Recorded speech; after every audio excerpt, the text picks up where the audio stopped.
wise. Oh, that's right. She does an FYE roundtable as well. Her name is Annette, and she is going to tell you about her life. She's an incredible individual. Thank you. Well, you just said that.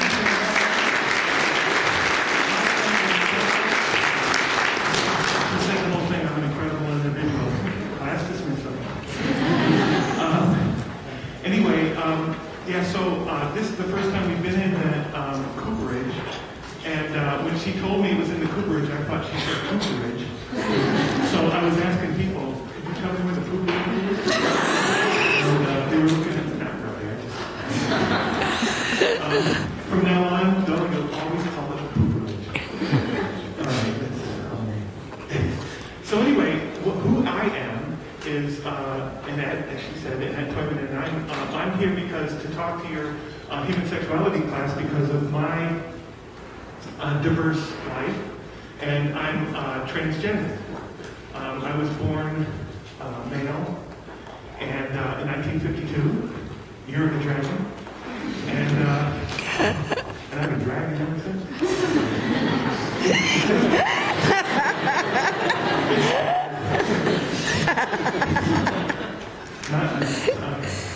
I'll get serious. Okay. So anyway, 1952 I was born, and born a boy and raised as a boy. And however, things were never quite right for me. Things never felt right for me, and I always just didn't understand when I was very, very young what was going on with me. I always felt like I was more of a girl, and although I was raised as a boy and I lived as a boy and I did, all that into my adulthood, I never inside, even when I was a child, I never felt like I was male. I never identified as male. That's the one thing I can say for certain, that I never had an identity as male, even though I was biologically born male. And so it was, in 1952, and when I was growing up, and 10 years old, and 9 and 8 and 7 years old, and I was already secretly cross-dressing in my sister's clothes and doing those behaviors. Needless to say, I had no idea what was going on with me, none whatsoever. I didn't understand at all what was happening to me. And even as I got older, even into junior high and high school, the feelings never went away. And what cross-dressing was for me was sort of like my natural behavior trying to get out. What would be natural for me, the natural way of expressing myself, natural expression. And so it became this very secretive thing, needless to say. I mean, that's an understatement. It was such a deep, dark secret, and I was terrified that people would find out about me. And, I mean, really terrified that somehow somebody was going to find out about me.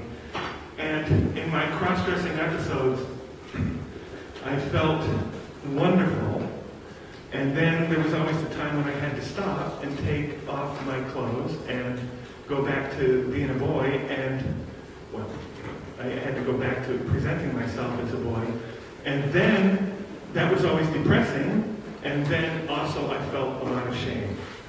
And I thought there was something seriously wrong with me. And there was no information at that time. There really wasn't. And probably when I got a little older, maybe in high school, somebody named Christine Jorgensen came along. And she was probably the first contact that I had that there were people called transsexuals that lived in the world. And she was sort of outed. I don't think that she wanted to come out. And she actually had her sex reassignment surgery, or surgery, to change her, to alter her sexual organs, genitals, which I had too, and I'll tell you more about that in a minute. I'm not presenting it very delicately right now. In 1952, and she was one of the early ones, and there were several other transsexuals in Europe at the time that were doing this, and mostly they were entertainers actually, mostly in France, Paris, France,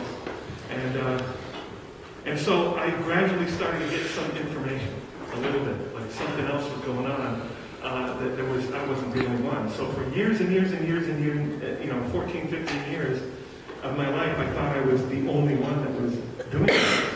And I was sure that none of the other boys were feeling that way. There was just no way.